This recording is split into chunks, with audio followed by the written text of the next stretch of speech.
Good morning, good afternoon. Welcome to Career Day. My name is Kevin Ott. I'm a firefighter paramedic with the city of South Sioux City, Nebraska. And you're here because you have a little bit of an interest or a lot of interest in what it takes to become a firefighter paramedic or firefighter EMT or whichever. Hopefully, I can cover all the bases today. Well, I won't be able to cover all the bases in 20 or 30 minutes because my job is very complex, very diverse. I never do the same thing shift after shift. So for me to tell you what every day is like is pretty much impossible. I'll leave my contact information at the end of the presentation here if you have any further questions or you want to volunteer or you want to come do a ride along or something, and we can elaborate on what we do. I'll be glad to do that. So let's go ahead and get started here. A little personal information on me. I was born and raised in South Sioux. I graduated high school in 2007, went to Wayne State in 2008. I graduated from Wayne State in 2012. I have a degree in exercise science and I have a minor in coaching. I began working part-time and volunteering for the fire department here in South Sioux in 2013. I was hired on full-time in 2017, so I've been doing this as a career now for 3 full years, and I love it.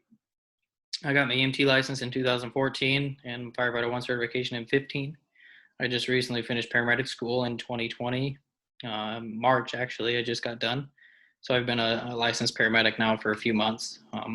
And some of you may have the question of or didn't know that there's a difference between EMT and paramedic, and there's actually a huge difference.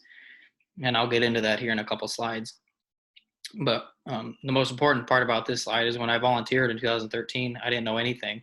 I had a buddy on the fire department that just asked me to volunteer, and he says, "Hey, just come over and try it for a little while and see if you like it," since I had a little bit of a medical background.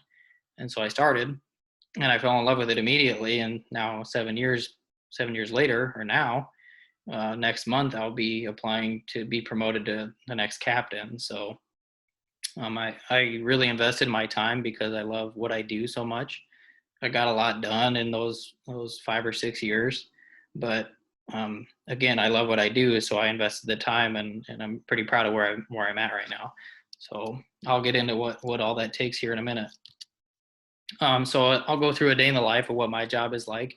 Again, this is not a textbook of what all fire departments do or how they operate. This is just the way South Sioux does things. So it'll touch on a little bit of the fire and EMS side both, since that's what we do. We are required to be certified, have a certified medical license, as well as you have to be a certified firefighter. Some departments across the country only do fire, some do EMS, and some do both. That's just how it is. So I'll get into that a little bit here in a second. In South Sioux, we run approximately 80% EMS calls and about 20% fire. Now that could change. Next shift, I could run 5 or 6 fire calls and no medical calls. And then the shift after that, I could run all medical calls and no fire calls. That's kind of the beauty of the job, is you never know what's coming, what you're going to get day in and day out. So that's why we need to be on our toes all the time and be proficient in everything that we do. We are a combination department, meaning that we have full-time staff. We have 3 shifts of 3 career staff every day, every day of the year, 24/7, 365. And we also have volunteers or part-time paid on-call staff that will come in on callback. If we need help, we need extra help, need more personnel, need more engines, need more ambulances, whatever. They come from their job or their home or whatever they're doing and come in to help. We have 3 ambulances, 4 engines, 1 ladder truck, 2 boats, and 2 hazmat trailers. Now, the reason we need the 2 boats is where we're located geographically is right on the Missouri River, right across the river from Sioux City. So in the spring and summer, we have a lot of river rescues, boat recoveries, stranded boaters, kind of anything like that. So we're a little unique in that regard too, is we have to know fire and EMS, and we also have to know, or the majority of us have to know how to run the boat, navigate the river, and river rescue and all that stuff too. So we're kind of unique in that regard. Here's a few pictures of our station. Again, this is not how every station is set up. There are some similarities, but the bottom right picture there is our workout room. We're allowed 1 hour of PT time every day. Whether that happens or not depends on the calls and how busy we are. The upper right is our day room. Again, we don't get to sit around and watch TV all day like movies and TV might show. we generally get up to the day room 7 or 8 o'clock at night after dinner, and then we go to bed at 9:30 or 10, because you never know how late you're going to be up, or you might be up all 24 hours. You might get your full 7 or 8 hours of sleep. Um, you just never know. And that, again, that's kind of the good and the bad part about the job. The middle picture on the top is kind of our breakfast, lunch, and dinner table, meeting table. Has our kitchen right there. Kind of our relax room, break room, whatever you want to call it, when time allows. The left-hand picture on the top is just one of our offices. Personnel files are in there where we do our reporting. Some medical equipment is stored in there. The bottom pictures are our apparatus, our 3 main apparatus there. We have 2 other apparatus that you can't see in the picture. So the station is pretty big. So the way my schedule works is I work a 3-5 schedule. And what that means is I work 3 days out of 5 and then have 4 days off in a row. So I'll work a day, off a day, work a day, off a day, work a day, and then have 4 off in a row, if that makes sense. So that's really nice. That equates to about 9 days a month, which doesn't sound like a lot, when your normal 8 to 5 job works about 20 to 21 days out of the month. So I work less than half of what a normal 8 to 5 job does. However, I do work longer hours. Now, fire departments across the country, it's pretty standard to work 24-hour shifts. It's just how often you work is different from department to department. I know in Sioux City, they work a 24-48, so they work a day and off 2 days, and then just constantly repeat that. So my work week this week, today's Friday, I'm recording this video on Friday. I just got off a shift this morning. So my work week this week was Thursday, Saturday, Monday, and then I'll have the next 4 days off after Monday and then restart. So I constantly work different days. I don't always work weekends. I don't always work weekdays. It's constantly revolving, and that's another benefit of the job. My average work week is about 56 hours. Sometimes it's 48, sometimes it's 72, sometimes it's 96. It just kind of depends on callbacks, overtime, how your shifts lay out that week. It just all depends. We run about 1,500 calls a year, and I put the asterisk next to that because that's forever changing. Again, we only had 2 calls yesterday, which is really low for us.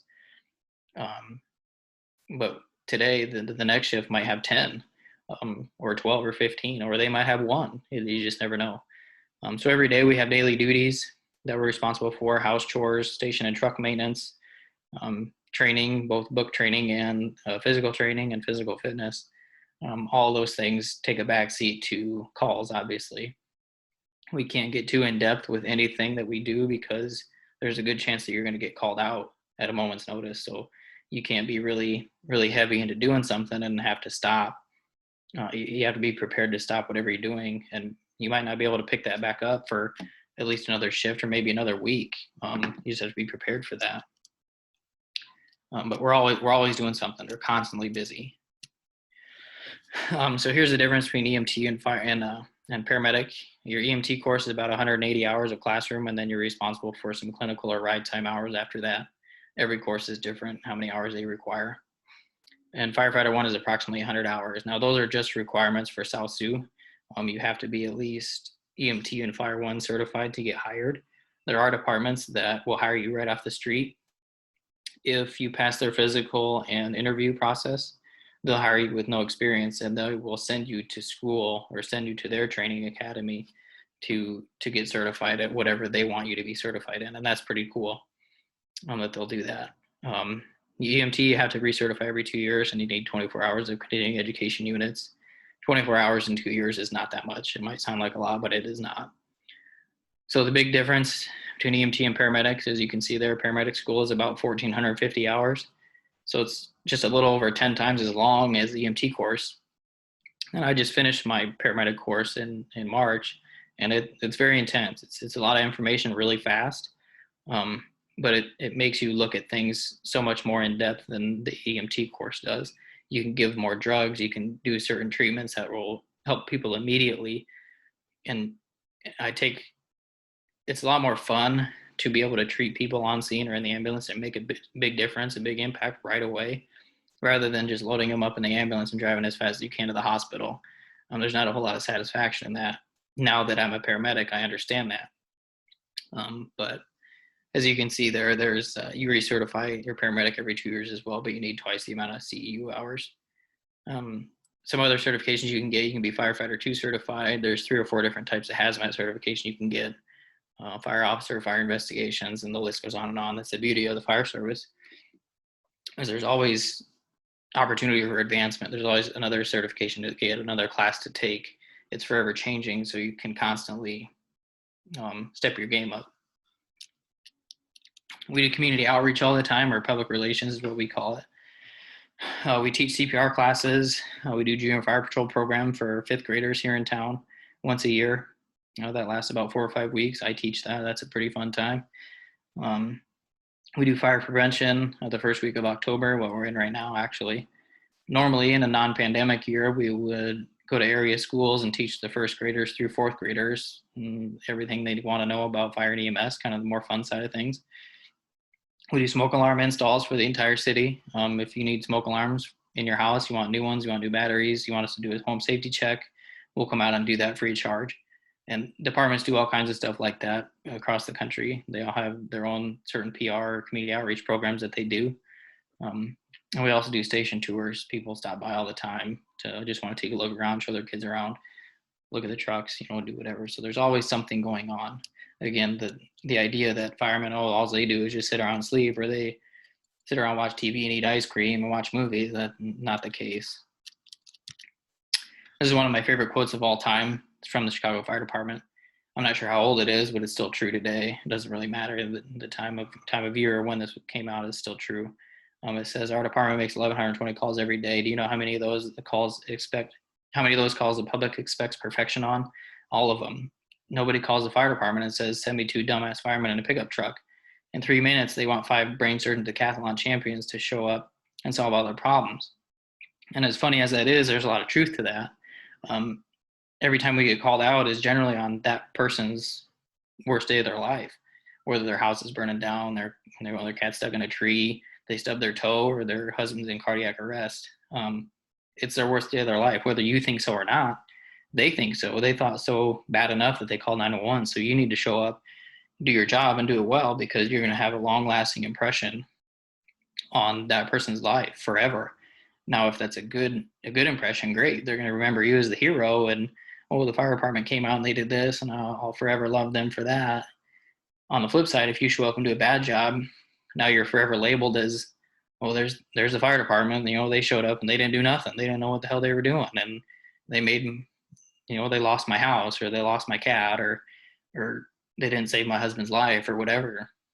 Now they remember that instead of the good side of it, and they'll tell all their friends and family that, good or bad. If they had a good experience or a bad experience, they'll tell their friends and family, and then now they have an impact on, or they have an impact on their lives as well. So you need to show up and do your job and do it well, and that's our job, public service. That's just the way it is. You have to do a good job every day. You can't take days off. Here's some personality traits, some highlighted ones that I picked out of there. You have to be a good communicator. Again, we work in public service. You deal with the public every day of your job. You can't show up and just kind of hang out in the back and just skate by for the rest of the day. Or I'm going to take a day off. You can't do that. You work in public service, so your job, you signed up for this. You have to put on the smiley face. Whether you're having a good day or a bad day, you have to put on a smiley face and find a way to do your job and do it well. You have to have an open mind and be willing to change. I remember when I got out of EMT school, there were some things that were taught then that we laugh about now.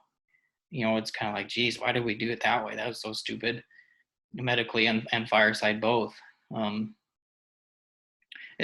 The EMS world is constantly changing, and even the fire service is constantly changing. Now there's certain tactics and way to put fires out that was taught 10 years ago that's actually really bad. Now you actually get people killed doing the things we did back then, doing them now, they actually find out that it makes situations way worse. You have to be kind of mechanical, know how all the engines work, know all the equipment in and out, how they work, and if something comes up, something breaks, you have to know how to fix it at a moment's notice. You have to have a sense of humor. If you don't have a sense of humor, you're not going to survive in this. I'll just put it just like that. That's how we deal with the good and bad calls. Unfortunately, you have to laugh some stuff off. You cannot get emotionally attached to situations or patients or things that you see or do. You have to be able to laugh it off and forget a lot of things. You have to be dedicated. Again, my shifts are pretty easy. As far as the hours go, I get used to the 24-hour shifts pretty easy. But some days I might get called in on a day off. I might have a fishing trip planned or something. Well, guess what? I'm not going fishing anymore because there's a big fire going on, and I got called in. That's just the way it is. You got to be dedicated. You got to have a short memory that kind of goes with a sense of humor.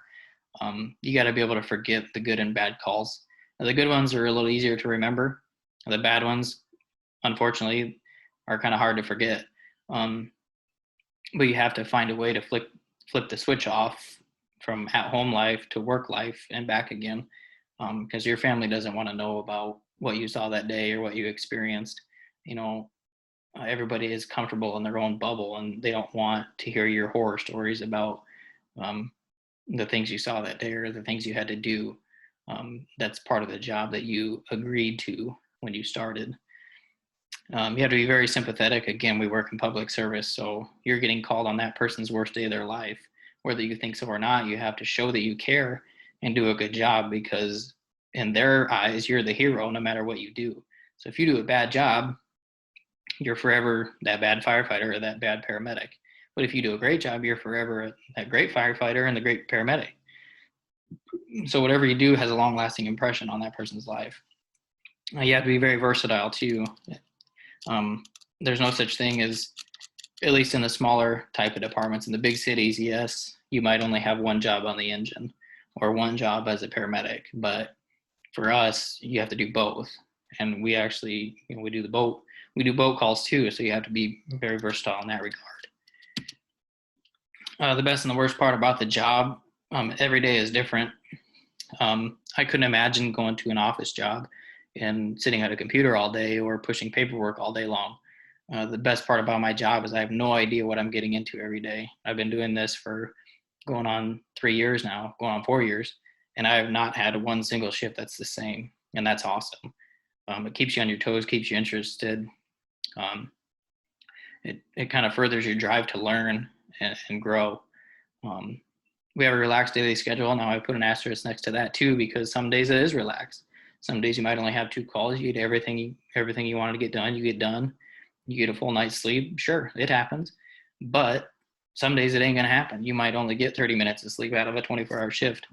You might run 12 calls and you don't get your shift reports done, or you don't get your training done for that day, or you're short on hours for certification. That's just the way it goes. You got to find a way to figure it out. The time off and the hours, I touched on that a little earlier. I work a lot of hours, but I do have a lot of time off. So like today, I'm recording this video from home. I'm off all day today. I got 24 hours off. I get to hang out with my son, and we get to do whatever we want to do. And that helps with daycare. It helps, it helps with family life. Although you are gone certain nights of the week, the whole next day you have off. Whereas opposed to an 8 to 5 job, you're on every day. You only get Saturday and Sunday. So I love that after every third shift, I have a little bit of a mini vacation. I got 4 days off to, go out and do whatever I do, and have a couple extra days after that even. So it's really nice. Your public image, we drive giant billboards around all day long, the ambulance and the fire truck. So that's the best and the worst part about the job. People look up to us. Kids look up to us. Again, you're there for help. You're the symbol of help within the city. So that's good and bad. Somebody's always watching, and nowadays everybody has a cell phone. You're getting recorded when you don't even know it. So again, that's a good and bad part. The good and bad calls, you got to be able to forget. I already touched on that a little bit. You got to remember the good ones and forget the bad ones, and vice versa. Unfortunately, that's just part of the job. And then the bottom part of the job is pretty easy until it's not. That's a quote one of my shift mates came up with a while back. When we explain our job, you might look at it and be like, oh yeah, I could be a firefighter. It ain't that hard. Well, you're right. After you get your certifications, you put in the hard work. Yes, it is very easy when you're good at your job and you've studied enough and you're very confident. However, if you don't, and you show up to a situation where you're very, very unprepared for, it can get really, really bad in a hurry. Again, because you work in public service, people depend on you to make the right decision right now. You don't have time to look up the right answer. You have to make the decision now, be confident in it, and it'll probably have a huge impact on somebody's life or somebody's property, positively or negatively. I'm gonna go back to that slide real quick. So the upper left-hand corner, the reason I put that picture up there is we had an officer involved shooting a couple years ago, and the officer happened to be a really good friend of mine. I got called in off shift in the middle of the night for this. The officer had already been transported by our other ambulance. And my job when I showed up was to treat the suspect, who was also shot by the officer. So I had to quickly forget what had just happened and treat the patient as a patient and not as a suspect who just shot my friend. That was a very, very hard situation to deal with for a while. I didn't know going in that that's what was going to be my job for the evening, but it's in the middle of the night. Obviously, I had to turn the switch on and off really quick and treat this man just like a regular patient, like I normally would. So that's a very, very unique situation that I never thought I would ever have to be in, but boom, it happened just like that. So you have to be able to flip those switches on and off really, really quickly, and then forget about it or remember it when you know the good and the bad parts about it. The whole reason we have to do this over Zoom meeting like this is because of the COVID-19 pandemic. I had no idea when I got out of medic school that a month later we'd be in the midst of a worldwide pandemic. So that has completely changed how I treat patients and how I do my job. The way it was taught in medic school is not how we do it now because of the pandemic. My treatments have changed, my medications have changed. How I treat people has changed because of what's going on. So I had to quickly, forget a lot of stuff that I just learned and I was confident in, and go to this realm of treatment very, very quickly. This picture was taken in April after our first couple cases here in our county. So as you can see, they were in basically full hazmat suits. I was, not prepared for that when I got out of medic school, but you have to be on your toes and be willing to change at all times. Here's some suggested classes that I would recommend taking. If you're really interested and you can get involved in a fire science program at a community college or other college, that'd be really important. It kind of dives into the fire service a little deeper than what you would normally get in a high school, your normal general education high school or college courses. The fire science program is really big, or it's getting bigger now. It'd be really important to get involved in if you can, or if you have the desire to. Here's what an average starting wage is across the country, and now this has probably changed, probably a couple years old. But again, it's all dependent on your certification, years of service, and advancement opportunities. You don't start the fire service day one and that's what you get paid the rest of your career. If that's the case, you're doing something wrong. There's always opportunity for advancement. You get your paramedic certification, you get fire 2 certified, you get hazmat certified, you want to become a captain. Every time you get another certification, that's another pay bump to something. So yeah, I'm sure I don't know how accurate these numbers are, but it looks somewhat accurate to me. That 51,000 is about right for starting for our department. None of the people that are on shift today make that because they've worked there for 3 years and they've upped their certification. So everybody is above that already. So that, that's well above the median household income right now. It can be a very satisfying job to work in if you put the time in and get your certifications. These charts are just some simple charts I got off the internet from 2016, but I'm sure they're somewhat accurate still. Firefighter is one of the most stressful jobs in the U.S., obviously, next to military personnel. That's on the left-hand side there. On the right-hand side, it's also one of the most satisfying jobs. So there's kind of the roller coaster there. It's very, very stressful, but at the same time, if you're good at what you do and you love it, it's very, very satisfying. And I'm in a good position with that right now. I love what I do, and again, I take a lot of pride in working for the city that I grew up in. Here's some advice. Volunteer, go volunteer. The fire service is unique in that it's one of the few jobs that you can try out first and see if you like it before pursuing it. A lot of departments, once you turn 18, I think some of them are 16, you can volunteer and be a cadet or be a candidate. So you can see the ins and outs of the job before even trying it. There's not a whole lot of jobs that allow you to do that. So go volunteer. That's how I started. I didn't know anything when I started in 2013. I fell in love with it in about 6 months, and here I am.